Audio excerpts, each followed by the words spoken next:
The four individuals embarked on a week-long excursion to Corfu.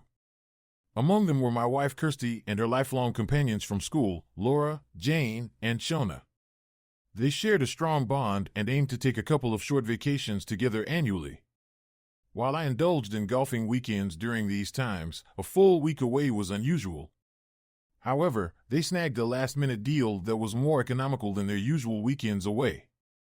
With hastily arranged time off, they departed on Monday and were set to return the following Sunday. This left me, Mark, in charge of our children, 15-year-old Jake and 8-year-old Chloe. Kirsty, anticipating my culinary skills, had prepared meals in advance for the week. The week started smoothly with assistance from both sets of grandparents. I managed work alongside school drop-offs, extracurricular activities, and domestic chores, guided by Kirsty's meticulously written instructions. Kirsty checked in occasionally to ensure all was well and expressed her love for us. We managed the week, and I awaited the ladies' return at the airport with John and Tony, husbands of Shona and Jane, respectively. Laura remained single. The kids immersed themselves in technology at home, and I trusted Jake to look after Chloe for short periods. When the ladies arrived, Kirsty was notably absent. Laura mentioned an email from Kirsty, which I hadn't seen. They hinted at its importance and mentioned Kirsty's extended stay with friends, leaving me puzzled and concerned. Returning home, I immediately checked the email, sent just after I departed for the airport. It provided scant details, leaving me bewildered and uneasy. I tried calling Kirsty to no avail, then reached out to her friends for answers. John suggested meeting at their house at 9 p.m. Upon arrival, tension hung in the air. John took the lead. Mark needs to know what happened. Shona, please tell him. On our last night, we ended up at some guy's place after a pool party in the harbor. It was just a casual gathering. Kirsty struck up a conversation with the owner, a guy named Samuel. Tony interjected. Jane's version suggests it was more than that. There was kissing and flirting. They were all having a great time on some wealthy guy's yacht. Shona shot Jane a sharp glance as Laura chimed in. It wasn't like that. A couple of the guys made advances, but we declined. When they persisted, we decided to leave. Well, most of us did. Kirsty chose to stay. Damn, I muttered, the realization hitting me belatedly. I tried to convince her to come with us, but she was set on staying, Shona added. They weren't doing anything, Mark, just talking, she continued. I assumed she didn't return to our accommodation, I said, met with silence. She came back at lunchtime today, said she was extending her stay for a few days, grabbed her things, and left, Laura explained. We argued and pleaded with her, but she wouldn't budge. We're baffled by her behavior, but she was adamant, Shona added. So, she's staying out there with some millionaire? I asked, seeking clarity. I suppose so, was the vague reply I received.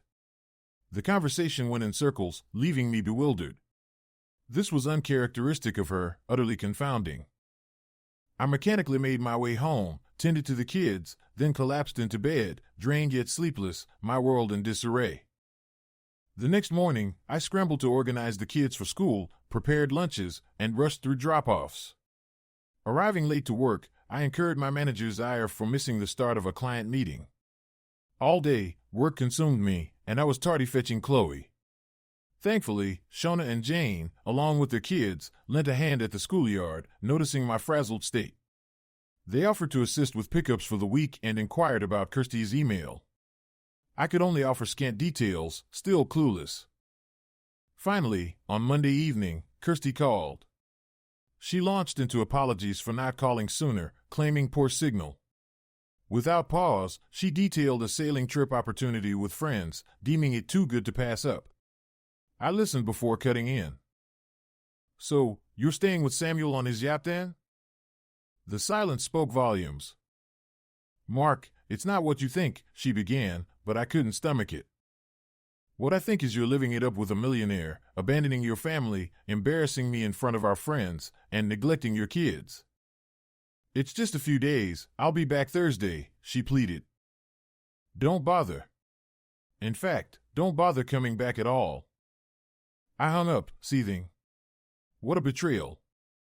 The phone kept ringing, but I chose to ignore it. Then a text arrived, "I'm sorry. First flight back is tomorrow at 3 p.m. We need to talk. Tell the kids I love them." Anger surged within me. We need to talk and tell the kids I love them after she had ignored them? It felt like a cruel joke. The next day, I arranged for her parents to take care of the kids. They were shocked by her actions but urged me to hear her out before making any decisions. Even the kids started asking questions. I had no intention of picking her up. She arrived at 8 p.m., dragging her suitcase through the door. I remained silent, simply staring at her. "I'm sorry, Mark. I wasn't thinking. It was an opportunity to get away from everything, and I took it. I never thought about how it would look," she began. "You must think I'm an idiot. You stayed over on his yacht even though the others begged you to return to the hotel with them," I retorted. "He was nice, we just talked," she defended. "Cut the crap, Kirsty. You don't abandon your family just to talk to someone who's nice. Did you just talk for the whole 3 days?" I demanded. "Mostly, yes. I didn't have sex with him," she insisted. "I don't believe you. Even if I did, you still left me for another man," I snapped. "I didn't abandon you. I just had the chance for a free trip. Other people were there. Samuel was a gentleman, a generous host, and a good listener," she argued. "And I suppose I don't listen to you," I countered. "No, it wasn't that. You do. It just felt like such an escape from our normal lives, like I could choose anything and be free. Our lives are a bit stagnant, a bit dull," she confessed. "You've got to be kidding. This is the life you wanted, children and a house. You're the one who stopped us from traveling and gave up most of our activities. Is it really about that or about the chance to be with a millionaire?" I accused. "I don't know, Mark. I just felt different there. We got along so well, and I think we had a connection," she struggled to explain. "Great. Are you in love with him or was it just lust?" I exploded. "I never had sex with him," she cried. But her choice of words caught my attention. "Never had sex with him, but did sleep with him, I presume?" I pressed. She eventually nodded, tears streaming down her face. "How charming," and kissed, touched. I probed further. Another nod, more tears. I couldn't take it anymore. "You need to go see your children. They're at your mom's. I hope you can explain things better than I can."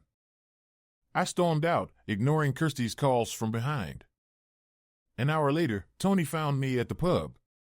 He informed me that there was a full search party out for me. Kirsty had called Laura, and people were looking for me. John arrived shortly after. If it's any consolation, the girls are furious with her too. Her actions have left them in a mess. We're not happy with our wives and are still questioning and comparing answers to see if there's more to it, John explained. I asked if there was any new information, but they didn't think so. "What do you want to do?"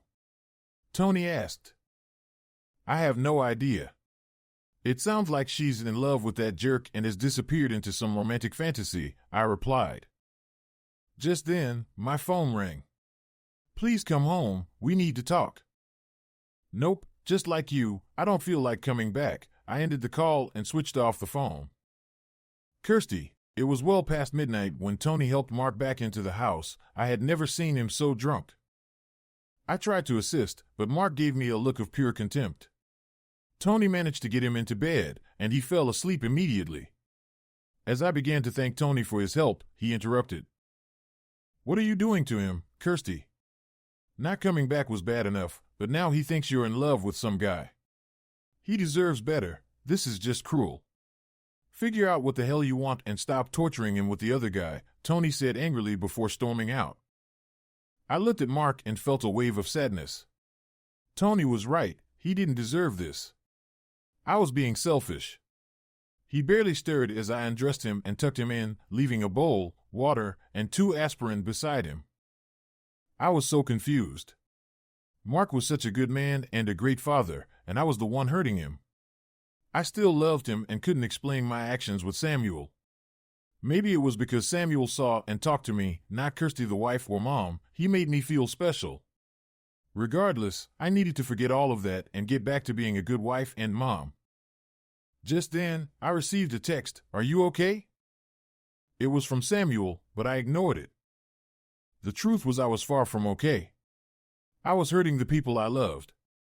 Besides Mark, I had to make it up to Jake and Chloe. They knew something was wrong. Then there were my friends, whom I put in an awkward situation. The looks of disappointment I got from my mom and dad when I went to pick up the kids were devastating. I tried to talk to Mark the next morning, but he wasn't interested and seemed annoyed I had seen him drunk. His only words were, "Don't worry, that won't be happening again." He went to work looking very rough, and I started sorting the kids for school. That marked the beginning of trying to get back to my normal life. Over the next few days, I got more texts from Samuel, saying he was worried and asking if I was okay. I resisted the urge to answer them. Days passed, and I couldn't seem to reach Mark. We only talked about practical things, trying to keep up a pleasant facade for the kids, but it felt terrible. I was having another bout of tears when the phone rang. I answered without looking. It was Samuel. When he heard how things were and how upset I was, it was all I could do to stop him from coming to find me. I repeated the conversation I had on the day I traveled back, how much I loved my husband and children, and that I had to go back. Then I explained all the pain we had caused. He said he was lonely and missed me. I felt exactly the same way, despite living in a house full of people. He asked if he could see me to check I was okay. I refused, but he kept asking, saying he would book a local hotel and beg me to meet up. Samuel kept bombarding me with texts and calls. Eventually, I agreed to meet him for lunch when the kids were at school and Mark was at work. He hadn't changed a bit, showing genuine concern for me. It was a relief to have someone to confide in. Our conversation flowed easily, and for the first time in weeks, I felt a sense of relief. I agreed to meet him again the following week. As Mark felt more distant, Samuel seemed to draw closer. He was incredibly caring and understanding, constantly apologizing for the troubles he caused me. It felt comforting to have him around. He felt like my only friend. It was during our fourth lunch date that things escalated. We ended up back at his hotel room and made love for the first time. The rush of emotions was overwhelming, and it felt exhilarating. It wasn't that Samuel was better than Mark, but the experience was new and exciting. Plus, I hadn't been intimate since before the girls' trips away, which heightened everything. Samuel was thrilled, describing being with me as an honor. We cuddled afterward and made love again. It felt liberating, like I could be myself without any reservations. I arrived home late and found Mark asleep in Chloe's room, both of them sprawled on top of the covers. They had fallen asleep while reading a bedtime story. I felt an overwhelming sense of guilt. I gently woke him up and guided him to our bed, where he quickly drifted back to sleep. As I lay beside him, tears streamed down my face, and I cried myself to sleep. I wanted to care for Mark, but I couldn't deny the feelings I had for Samuel. The situation was a tangled mess, and I found myself in a painful dilemma. I tried to consider what would be best for Mark. Perhaps leaving would be kinder if I truly loved him. But was I trying to protect Mark or simply avoiding facing the truth? I missed being able to seek his advice. He always seemed to know the right thing to do. I arranged to meet Samuel again, this time for dinner. With the kids at my mom's and Mark away on an overnight trip with the guys, I wanted to make it special. I wore my little black dress, slingback heels, and bought some stockings. Dinner was delightful, and we discussed the idea of running away and getting a divorce. Samuel assured me that finances wouldn't be an issue, and he even offered to help with custody lawyers. When I mentioned my concerns about relocating due to the kids and their schooling, he immediately suggested finding a place nearby so we could still be together. The intimacy we shared that night was electrifying. It was a complete escape from my mundane and now depressing life.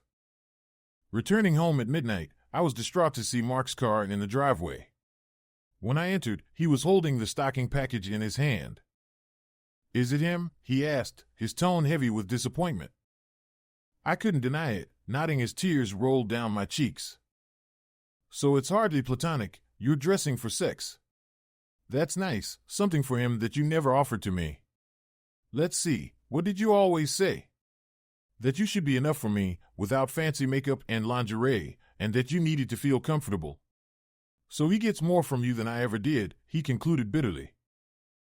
I was at a loss for words. I couldn't understand why I hadn't made those efforts for Mark. Perhaps it was a power or control dynamic within our marriage, or simply the role of being a wife and mother rather than a lover.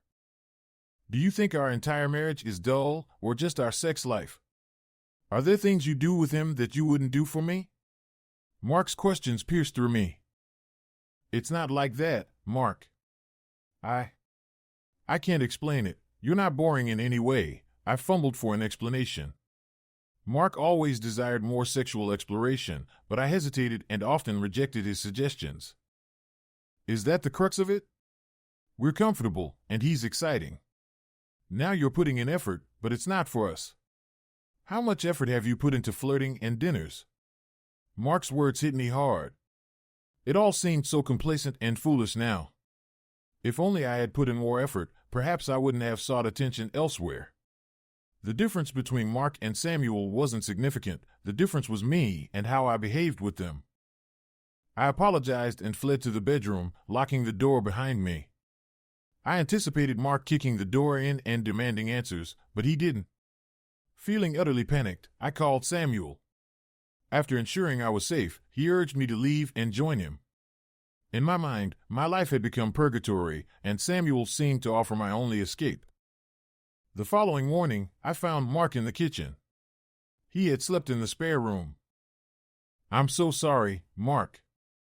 I've broken us, and I can't fix it. I think we should try separating. I need time to find myself, to figure out what I truly need, I confessed. Mark saw through my words immediately. It's him, isn't it? You're going to him. Have you been in contact with him all this time? Taking a deep breath, I admitted, yes, for a while now. I need to sort out my feelings for him, and for you, for both of you. Mark's expression turned incredulous. But you're going to figure that out in his bed, so the decision is already made. It's not like that. I love you, but I've made a mess of things, and I'm so confused by all of it, by all the emotions. I need to see if it's real with him. Well, you can tell the kids. I have no idea how to explain your actions. I'll tell them it's a short holiday, I suggested weakly. Don't be ridiculous, they'll expect you to return. But I might come back. Mark's tone grew firm. What makes you think that's your decision? There's no chance. I want you out tomorrow, and you won't be coming back. What about the kids and school? Are you serious? You wreck our lives, and now you're worried about that? I'll handle it, as always. So you can go off on another adventure, go find yourself. You'll likely find it at the end of his. I was distraught. I hadn't considered that Mark would take the decision out of my hands. His parting words stung. Tell your family and friends the truth. I won't cover for you. The next day, I left. Packing was agonizing. It felt like a mistake, but I had burned my bridges with Mark, and Samuel was eagerly awaiting my arrival. As I took a final look around the house, Mark's words echoed in my mind. I had initiated this, and I had ruined our once happy home. I had informed the kids about our trial separation. It didn't come as much of a shock to them as they had sensed something was amiss. Telling my parents was much more challenging. My mom couldn't stop crying, pleading with me not to go through with it, while my dad could barely meet my eyes, shaking his head in disappointment. I went to Samuel's hotel, hoping to find solace in his company as I usually did. However, this time, being with him didn't ease my unease. We stayed there for a couple of days before he suggested a getaway. We ended up returning to his yacht in Corfu for a couple of weeks. The intimacy was exhilarating, but I couldn't shake the feeling of missing my kids and home. Sleep eluded me, and guilt gnawed at my conscience. I found myself wondering how Mark was coping and what he might be doing. We began making plans for my divorce. Samuel arranged for lawyers to contact Mark, and we found a luxurious apartment to rent near the kids' schools until the divorce proceedings and house matters were resolved. I tried reaching out to my friends, but they seemed disinterested. Jane and Shona were still on rocky terms with their husbands and had no desire to meet Samuel or socialize. Shona put it bluntly, "We'll be supporting Mark and the kids through this. It might be best if you stayed away from the group for a while." I was furious. These were supposed to be my lifelong friends, not Mark's. Laura, my closest friend, was even worse. She couldn't come to terms with the fact that I had left someone like Mark. I was seething with anger. When the kids mentioned the upcoming neighborhood barbecue, I insisted that Samuel and I attend. I had just as much right as Mark to be there. Upon our arrival, everyone was already present, including Mark and the kids.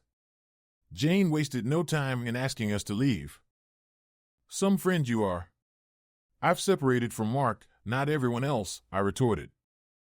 Jane responded sharply, "Maybe, Kirsty, but do you really want to flaunt the fact that you've left your family and are here with your new boyfriend?" Samuel attempted to pull me away, but Mark and most of the others appeared perplexed. It was Jake who brought me back to my senses. "Just go, Mom. You're upsetting Chloe," he said.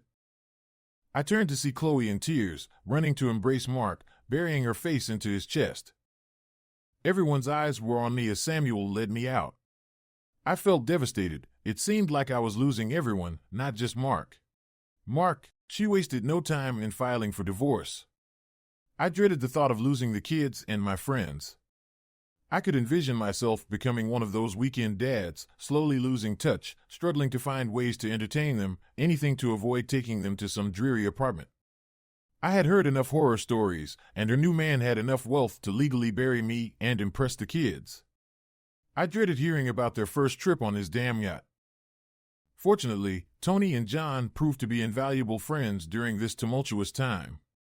Even more surprisingly, Laura, Shona, and Jane stepped up admirably, assisting with childcare, delivering meals, and checking in on me regularly. The divorce proceedings were underway, and while the financial aspect appeared straightforward with a 50-50 split, the custody of the kids posed a significant challenge. Kirsty anticipated primary custody and remaining in the family home with them. The prospect of being bought out was on the table, thanks to her new partner's substantial wealth. His legal team, exuding arrogance, expected me to accept their terms with gratitude. However, the situation shifted when my lawyer highlighted Kirsty's prolonged absence from the children's lives during her extended holiday and subsequent yacht trip with Samuel. They attempted to argue that she knew the kids were being cared for.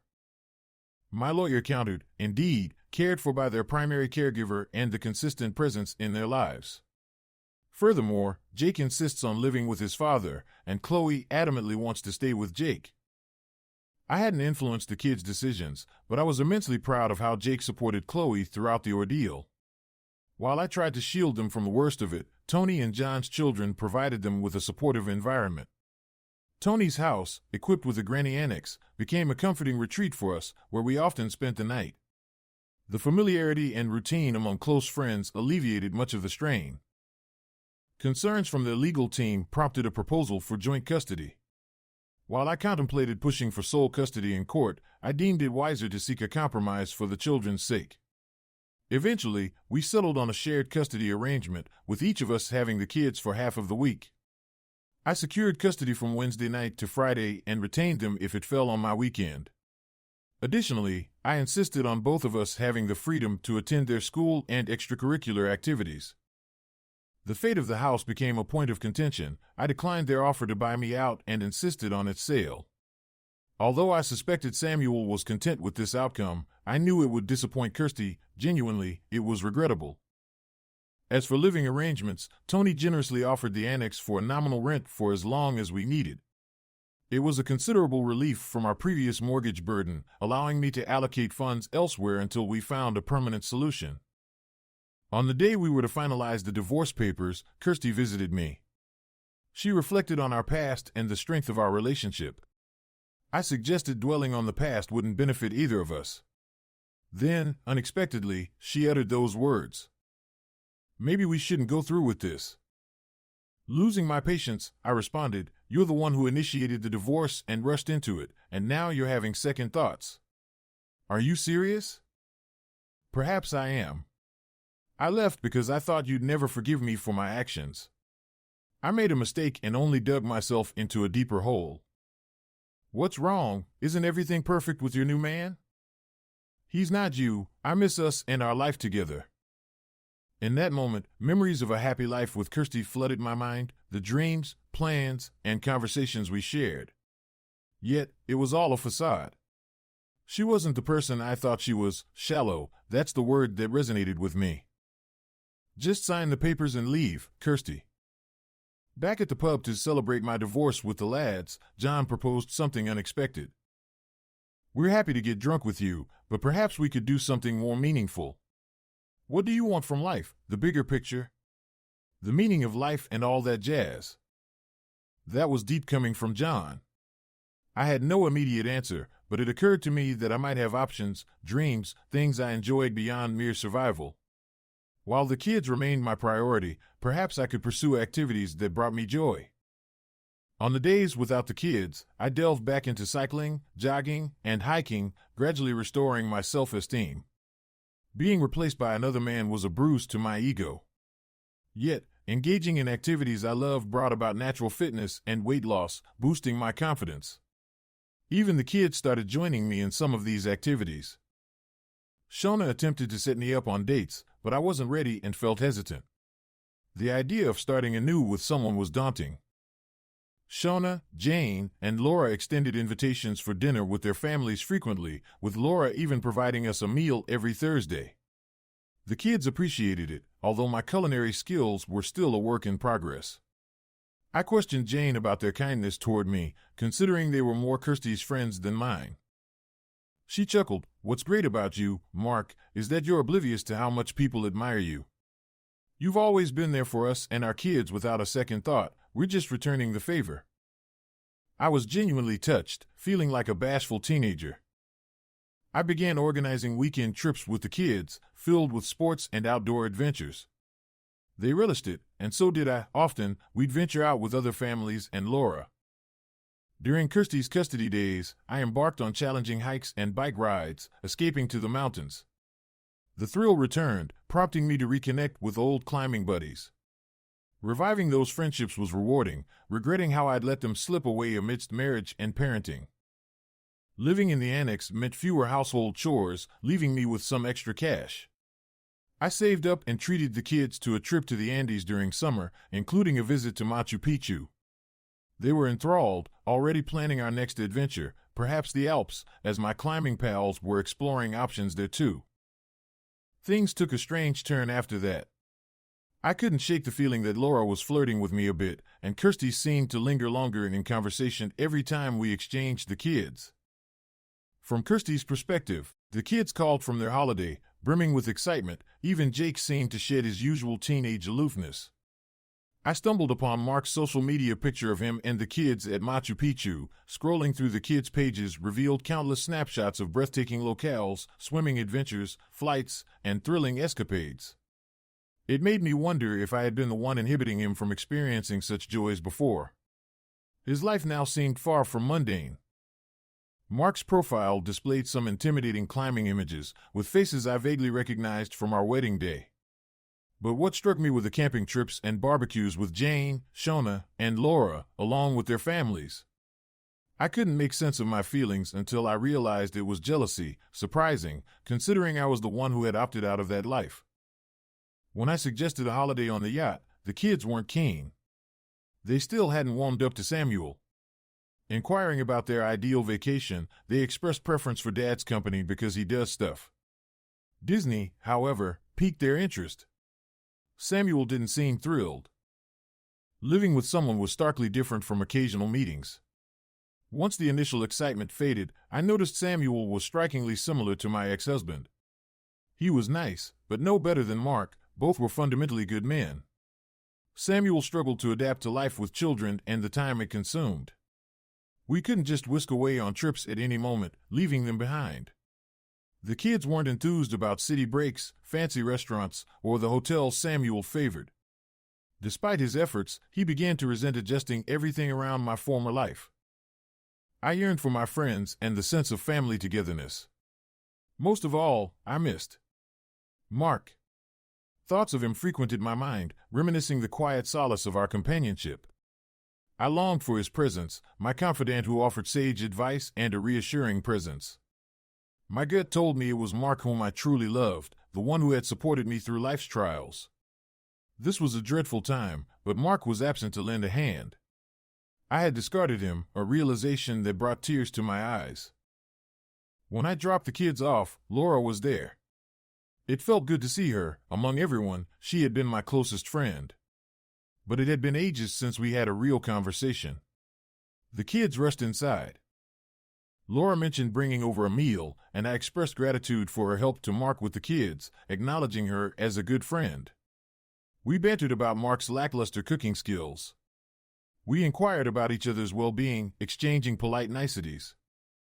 She paused before speaking, her words heavy with disbelief and disappointment. I can't understand why you did this.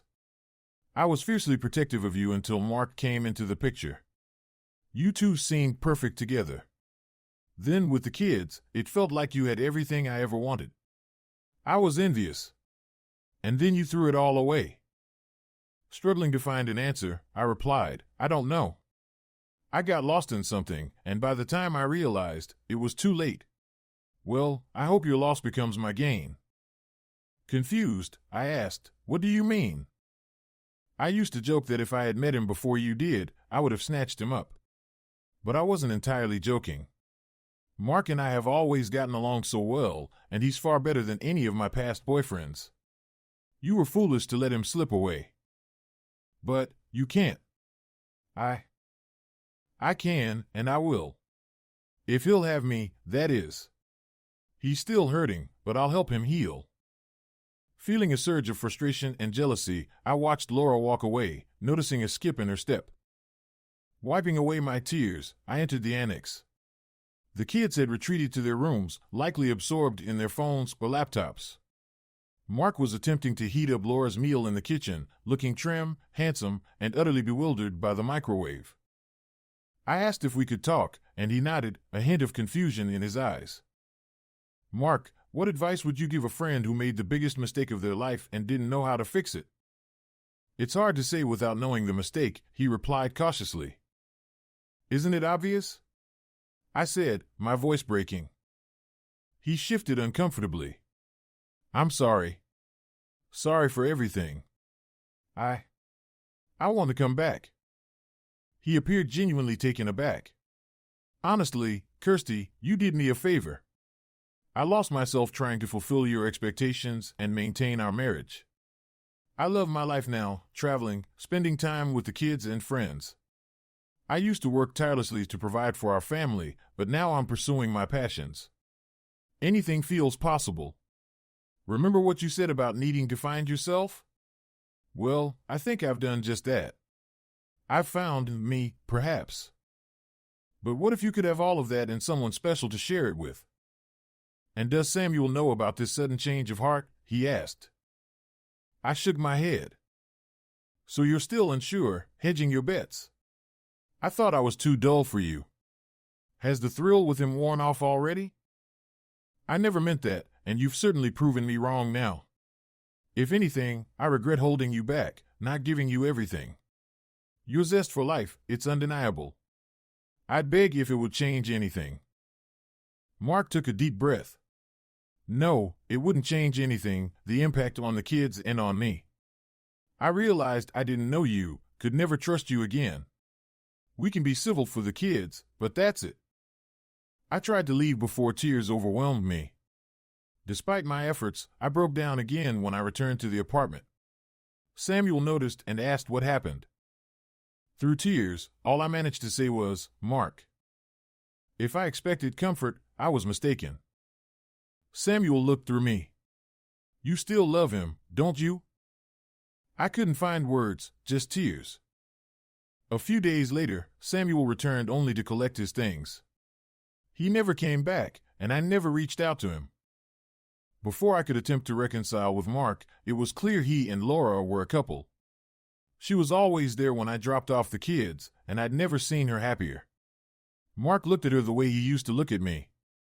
They were a perfect fit, and I couldn't even resent her. They made a great couple, but seeing them together only deepened my despair. It felt like Laura was living the life I'd lost. When the lease expired, I moved back in with my mom, a reversal of life's progression. Meanwhile, my ex-husband was living the life I once yearned for with my best friend, and I had a front row seat to it all. Alone and adrift, I felt utterly lost. Each decision leading to this point was mine to make, and I had no one to blame but myself. Mark, betrayed by my wife and expecting the worst, things turned out better than I imagined. It wasn't the disaster one might expect, thanks to supportive friends and family. The kids handled everything remarkably well, a testament to the values we've instilled in them. Finding Laura was a stroke of luck, though she insists it's the other way around, a fairy tale ending, she says. Through it all, I discovered a quiet strength within myself, remembering who I was, independent of another's actions. I didn't harbor hatred toward Kirsty, not for long. Even though I disliked her for a while, that feeling eventually faded. Seeking revenge would have only harmed me or the kids in the long run. Laura insists that I got the best revenge, a life well lived. Thanks for watching. Subscribe to the channel not to miss new videos.